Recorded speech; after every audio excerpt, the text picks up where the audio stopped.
onde vamos ouvir sobre o Evangelho segundo o Espiritismo. E na noite de hoje, então, quem nos traz a reflexão é o nosso querido companheiro, né, da casa e do Espiritismo pela região e campo afora, né, o seu Humberto Borer Garay. Ele nos trará, então, a reflexão sobre a parábola dos talentos. Ela está no capítulo 16, não se pode servir a Deus e a Mamon. E, então, é o número 6 do item desse capítulo. E para nós também fortalecermos, né, o nosso pensamento agora, nossa introspecção, nós vamos ouvir uma mensagem do livro Vida Feliz, que nos traz Divaldo Franco por Joana de Ângeles. Assume contigo próprio o propósito de desincumbir-te bem de todos os teus compromissos com ordem e sem pressa. Quem valoriza o que faz, dá-lhe beleza e sentido, melhor realizando. Todo serviço é nobre, por mais insignificante seja considerado ou por mais humilde se apresente.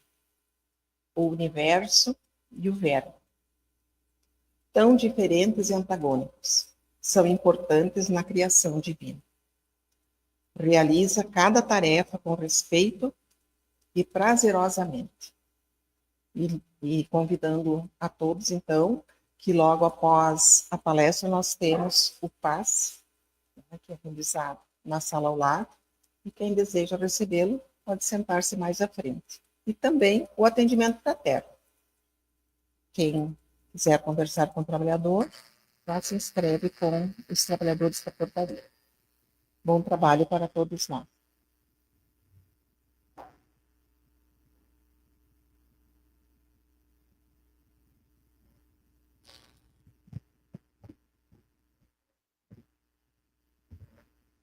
Boa noite. Paz seja nesta casa.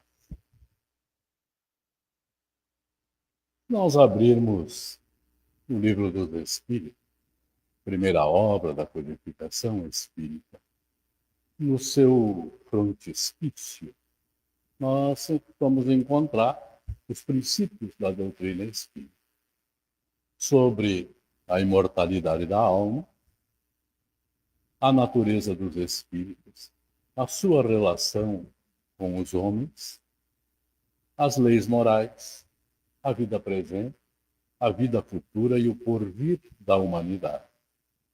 Segundo os ensinamentos ditados pelos espíritos superiores, com o concurso de diversos médios recebido e coordenado por Allan Kardec.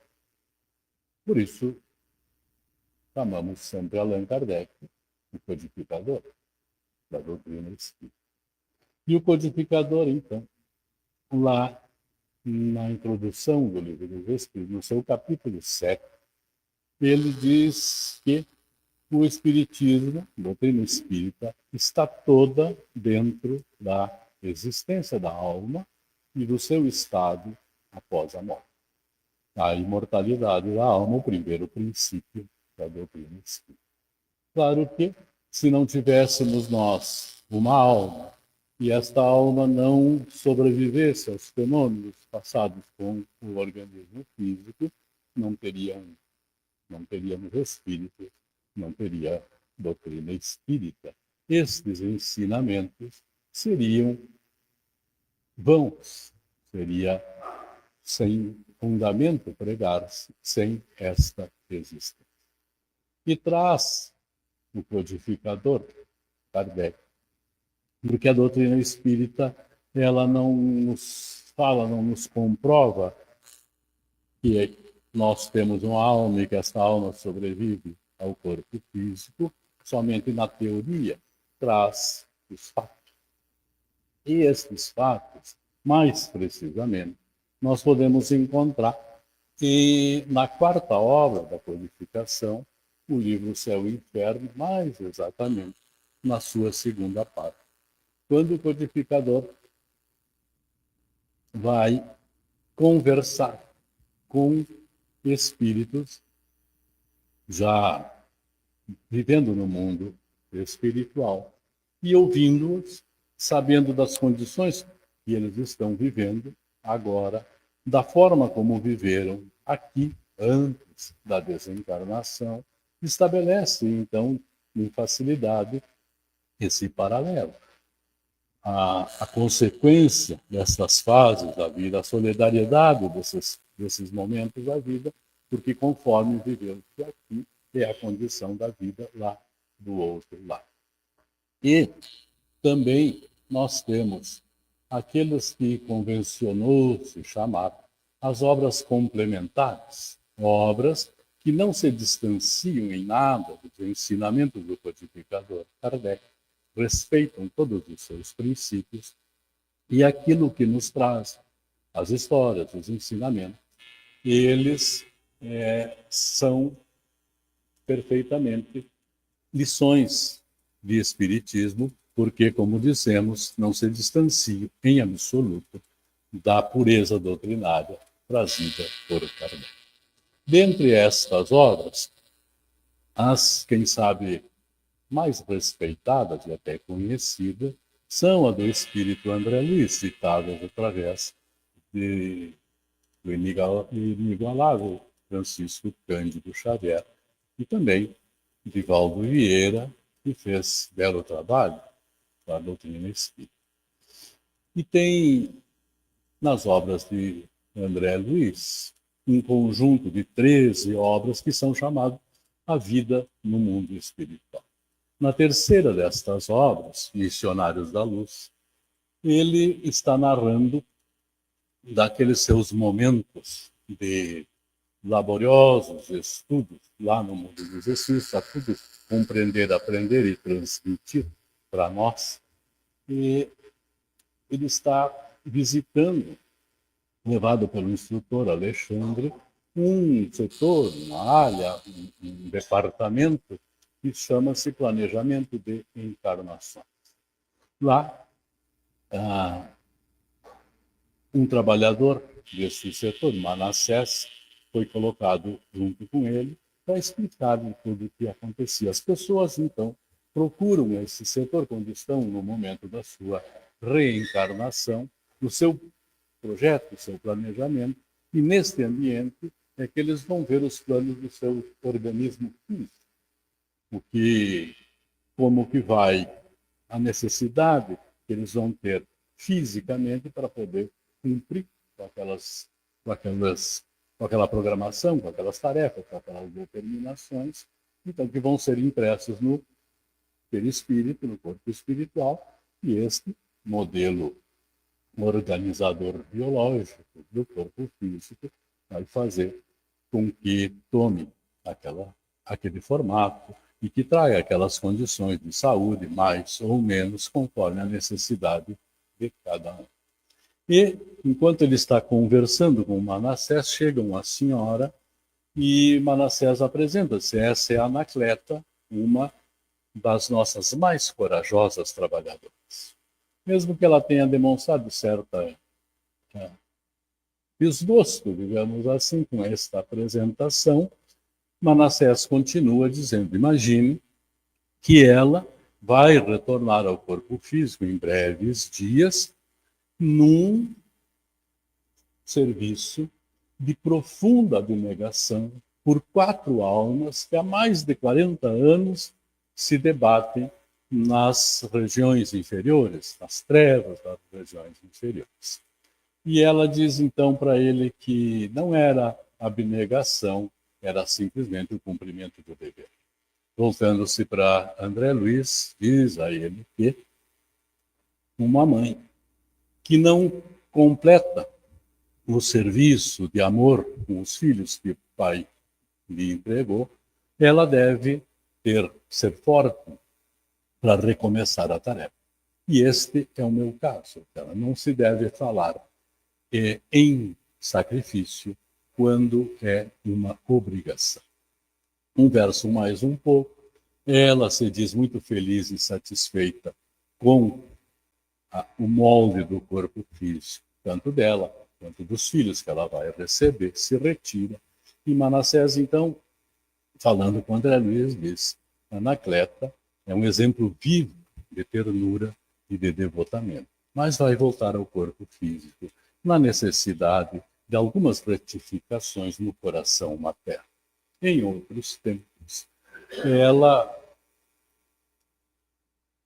por certo descuido, por certa negligência com os filhos que Deus lhe deu, acabaram estes se desencaminhando.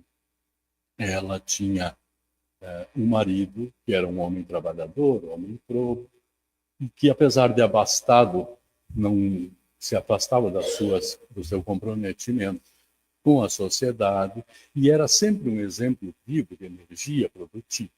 Mas ela, com a meiguice desarrazoada, subvertia o exemplo em casa que o pai trazia. E acabaram, então, aqueles 3 meninos e aquela menina, onde eles investiram muito no aprendizado intelectual, entregando seus desregramentos, tanto moral quanto físico. E tanto foi assim que acabaram perdendo a organização física, o corpo físico, muito jovens. Sabe? E ela, quando veio a morrer, desencarnou, dando-se conta disso, segue Manassés explicando, dedicou-se ao trabalho. Passou a dedicar-se profundamente a trabalhar, a crescer, para ter méritos não só da sua reencarnação, como para trazer junto os seus filhos. Imagino, diz André Luiz, os sacrifícios que ela haverá de enfrentar. Sim, diz Manassés. Ela, 2 dos filhos, porque os filhos, ela não contribuiu para o seu crescimento, para o seu progresso, mas eles, no seu livre-arbítrio, fizeram o que fizeram, têm as suas responsabilidades. 2 dos meninos, então, virão paralíticos. Um será débil mental. E ela só terá para auxiliá-la na viuvez precoce a filha, que também terá uma larga carga de trabalho de retificação. Então, o que nós podemos ver e aprender nesta história que ele nos traz, e clarear, quem sabe, para quantos de nós, vários dramas que nós conhecemos na vida e às vezes não compreendemos as razões, que Anacleta, dando-se conta dos equívocos, e nem sabemos se aquela encarnação onde ela tinha as condições favoráveis para a educação, para o encaminhamento dos filhos, fosse a primeira vez, mas não era nem justo que agora ela viesse a receber as mesmas condições, as mesmas facilidades. Afinal de contas, recebendo-as, ela não soube aproveitá-las. E não raro, é o próprio espírito que pega uma condição mais difícil, sabendo que as facilidades tendem a fazê-lo perder-se outra vez. Mas a doutrina espírita é o Consolador prometido por Jesus, cada vez se afirma mais específica e especialmente. Lá no Evangelho de João, capítulo 14, verso 26, quando disse o Cristo: e este Consolador, o Espírito de verdade, que o Pai enviará em meu nome, vos ensinará todas as coisas e fará lembrar de tudo quanto eu tenho dito. Então, aquilo que a doutrina espírita nos ensina, ele tem que estar concorde com os ensinamentos de Cristo, tem que estar consonante com aquilo que o Cristo nos ensina, porque é ele a origem. É ele que trouxe os ensinamentos, que prometeu-nos o Consolador, e o Consolador precisa estar dentro dos seus ensinamentos. Então nós poderíamos perguntar para esta história que nós elegemos, aonde nós poderíamos encontrar nos evangelhos, nas falas de Jesus, algo que desse respaldo para estes acontecimentos. E então, na nossa lição de hoje, tão bem trazida pela nossa Beth na parábola dos talentos, capítulo 16 do Evangelho segundo o Espiritismo, não se pode servir a Deus e a Mamon, recordando que Mamon é uma expressão que queria dizer o mundo, ou as coisas do mundo. Narra então Jesus, dizendo que o Senhor é como aquele homem que tinha muitas posses e, tendo que ausentar-se da sua cidade, do seu lugar, chamou os seus servidores e distribuiu entre eles os seus bens. A um deu 5 talentos, a outro deu 2, a outro deu 1, conforme a capacidade de cada um. Passaram-se os tempos e o Senhor retorna, chama os seus servidores a contas e eles se apresentam. E tanto aquele que tinha os 5 talentos quanto aquele outro que recebeu os 2, apresentam-se e dizem a ele: Senhor, me deste 5, me deste 2 talentos, eu trabalhei com eles, investi-os e aqui eu tenho os seus 5, e mais 5, e 2, e mais 2. Servos, diz ele, bom e fiéis. Como foram fiéis no pouco, vão ter a guarda de muitas coisas. Venham, entrem no gozo do seu Senhor. Apresentando-se aquele que tinha 1 talento, ele diz: Senhor, sei que és homem severo, que ceifas onde não plantaste e colhe até onde não puseste. Então, temendo-te, enterrei o talento que me deste e agora está aqui, devolvo-te o teu bem. Servo mau e negligente. Se temias, me poderias ao menos ter dado o meu talento aos banqueiros e eu agora o receberia com os devidos juros. Retirai o talento dele, entregai àquele que tem os 10 talentos. E este servo, que não é útil ainda, jogai-o às trevas exteriores, onde haverá pranto e ranger de dentes. Então, nós voltando para a nossa Anacleto, nós vamos ver que a parábola que o Cristo traz, quando fala dos talentos, eram os dinheiros da época, mas está falando das condições que cada um de nós traz para a encarnação. Aquilo que foi nos dado como talento para que nós cumpramos com as nossas tarefas, que está no nosso programa reencarnatório. Cada um traz o seu talento, qualquer pessoa, não há quem não tem. Questão 559 do Livro dos Espíritos: contribuem no universo? Perguntou o codificador. Os espíritos inferiores e imperfeitos, todos têm tarefa cumprida. Na construção de um edifício, não colabora o mais inferior dos serventes de pedreiros como o arquiteto? Então, não há quem não tenha tarefa a cumprir, não há quem não tenha recebido um talento conforme a sua capacidade. Então, a nossa Anacleto, o que passou com ela? Recebeu os seus talentos, não soube usá-los, perderam-se aqueles filhos muito pelo trabalho que ela não realizou. Agora, então, aqueles talentos lhe são retirados e ela vem para as trevas inferiores, onde haverá prantos e ranger de dentes, para começar a recuperação, o refazimento, a reerguer-se a partir destas lutas por ter falhado com as suas tarefas, com as suas responsabilidades. Só a doutrina espírita, só o Consolador prometido por Jesus nos traz este entendimento, esta compreensão desses ensinos de Cristo. Quantos de nós, ao lermos estas parábolas e outras que ainda têm um sentido, vamos dizer assim, mais complicado, exigem mais de nós para a compreensão, e que o codificador vai enfeixá-las lá no capítulo 23 do Evangelho segundo o Espiritismo, como o título de Estranha Moral. Esta parábola. Quantos de nós, ao ouvi-la, ficamos assim: como tirar-se de quem tem pouco e dar para aquele que tem muito?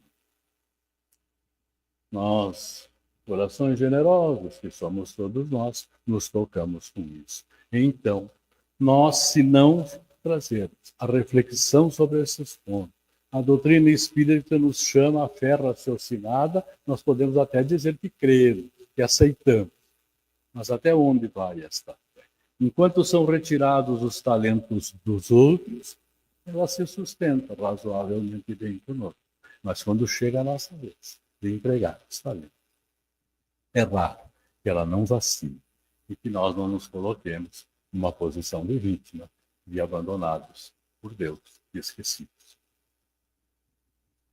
Então, voltando à nossa fé, a doutrina espírita nos dá este alinhamento. A grandeza da doutrina espírita, a grandeza dos ensinamentos do Cristo, é mostrar que todos esses acontecimentos, essas histórias, somos nós. Não são outros e também não há mistério, não há coisas fantásticas. Lá no mundo dos espíritos, aqui no mundo encarnado, somos nós. E quando nós ficamos surpreendidos, especialmente com essa parada, com entregar os talentos, tirar de quem tem e dar para outro, é comportamento tão comum de cada um de nós. Quem de nós já não fez isso? Vamos pegar, por exemplo, assim. Hoje, nas modernidades, é tão simples, tão fácil, tão cômodo comprar-se via internet. Não é assim? Vai lá, faz o seu pedido. Mas tem alguns que cumprem com aquilo que prometem, que cumprem com os seus prazos de entrega, que entregam aquilo que diziam vender, e outros não. Lamentavelmente. Alguns valorizam os seus talentos, outros não valorizam. E há aqueles que preocupam-se com estes acontecimentos, investigam os comportamentos, e nós temos o recurso de, antes de comprar, eu olhei o produto, eu gostei, eu vou adquirir, mas então eu vou pesquisar. E daí eu encontro que aquela empresa que eu ia fazer o negócio não cumpre com as suas obrigações. Não entrega o que promete, tarda para entregar, se tem problemas, não os resolve, o que eu faço? E entregar os meus valores para quê? Retiro. E quem sabe eu já tenha entregue, e daí eu vou recorrer à justiça humana para reaver, e vou entregar para quem? Para aquele que já tinha desta vida. Para aquele que soube usar, e justa e merecidamente vai receber aqueles valores. E aquele que usa mal, que não se porta bem, justa e merecidamente, vai perder. E vai ter que, se um dia resolver mudar a sua existência, querer refazer aqueles erros, recomeçar um caminho mais difícil. Quem sabe vai ter que mudar a imagem do produto, ir para um mercado para lutar outra vez, para conquistar um espaço. Vai para as trevas exteriores, vai haver pranto, vai haver ranger de dentes. Mas ele já tinha um caminho trilhado e vai ter que voltar sobre ele. Mas mesmo mudando, quem sabe, da aparência do seu produto, botando outros desenhos, há aqueles que investigam mais e vão olhar no nome, na razão social, dizer, mas esse é aquela, eu desse eu não. E ele, então, quem sabe, para recuperar tudo isso, tem que mudar, inclusive, isso. O que equivale a dizer, vai ter que reencarnar.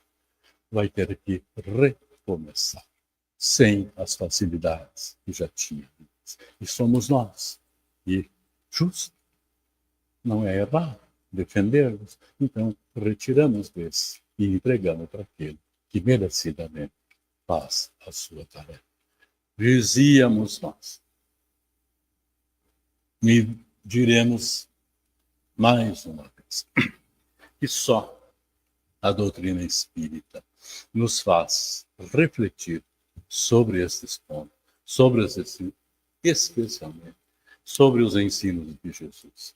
Traz-nos uma compreensão maior, liberta-nos de dogmas, liberta-nos daqueles pensamentos de milagres, de coisas fantásticas, e traz-nos para a fé raciocinar, para a reflexão, para o trabalho. E cada um de nós, claro, vai fazer a sua escolha diante disso. E o Evangelho, segundo o Espiritismo, que é o nosso livro de estudo às quartas-feiras, ele traz o quê? Como sempre é dito, os ensinamentos de Jesus dentro daquilo que a doutrina espírita nos vai ensinando, vai clareando. Vai, como diz lá, no capítulo 1, no item 7 do Evangelho segundo o Espiritismo, falando do Espiritismo, diz que o Espiritismo nada em contrário ensina ao que o Cristo ensinou, mas desenvolve, complementa e explica em termos claros e para toda a gente aquilo que foi dito de forma alegórica. Isto faz o Evangelho segundo o Espiritismo, que nós compreendamos melhor o ensinamento de Jesus. Quem fala de maneira muito mais bela a respeito do Evangelho segundo o Espiritismo é aquele tão conhecido de todos nós, que foi considerado o apóstolo dos tempos novos, o pai da literatura no Brasil, justa e merecidamente, Padre José de Anchieta. E no livro Imortalidade do Mais Além, de Jorge Resini, então, ele diz sobre o Evangelho, segundo o Espiritismo, assim: ó bom Jesus, é feliz o povo, porque a tua luz tem sentido novo. Restaurou-se a glória do vosso viver, basta o homem ler toda a vossa história e ter na memória o sentido novo dado por Kardec para salvar o povo. Teu ensino santo, nossa dor acalma, é alimento da alma, por isso vos canto, vosso ensino entanto. Só agora o povo pode compreender no sentido novo. Foi enfim cumprida a vossa promessa, e a vida humana vai mudar depressa, pois se fez impressa na alma do povo a verdade pura do Evangelho. Nosso Brasil fecundo, que ninguém contesta, tem missão celeste, já ilumina o mundo, por isso eu difundo que o Evangelho novo recupera as almas, dá sentido ao povo. Esse livro é luz, é pão com fermento, é forte sustento vindo de Jesus, alivia a cruz do sofrido povo e do mundo velho gera um mundo novo. Que validade tem o livro santo, como causa espanto a sua verdade. Ele rompe a grade que prendia o povo aos antigos dogmas, veio a luz de novo. Quantos erros graves cometeu a igreja, que ninguém a veja fazendo conclaves, sempre pôs entraves para impedir que o povo visse o Cristo inteiro no Evangelho novo. Quantas graças rendo ao Senhor bom Deus, porque os fariseus não têm mais tormento, pois que agora lendo este Evangelho novo, ilumina-se o homem, vai salvar-se o povo. Que Deus nos abençoe e nos ampare, como sempre nos tem amparado. E vamos agora ao nosso momento de prece. Bom e amoroso Mestre de nossas vidas, bom e generoso Pai de todos nós, queremos, através do nosso Mestre, chegar até o nosso Pai levando a gratidão pela vida, levando o nosso agradecimento muito especial, porque agora já buscamos dar sentido às nossas existências. Somos gratos por esses preciosos momentos que o Consolador, que tu, Jesus, nos prometeste, o Pai nos enviou, nos chamam a refletir sobre a existência, compreender as razões da vida e sempre sermos gratos por todas elas. Ampara-nos, Pai bondoso.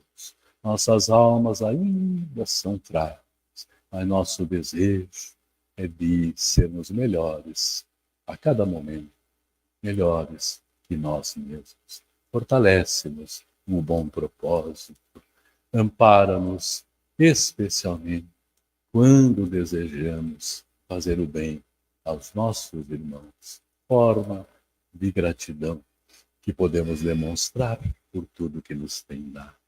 Recebe, então, o nosso pedido por todas as almas sofredoras, onde quer que se encontrem esses irmãos que têm o coração chagado, que tem a esperança esmaecida e que a energia amorosa que se gera aqui nesse ambiente, cada bom coração aqui presente e cada bom sentimento viaje até estes irmãos, acalmando-os, fortalecendo-os na fé, na boa lembrança de que tu, Pai bondoso, jamais abandona seus filhos.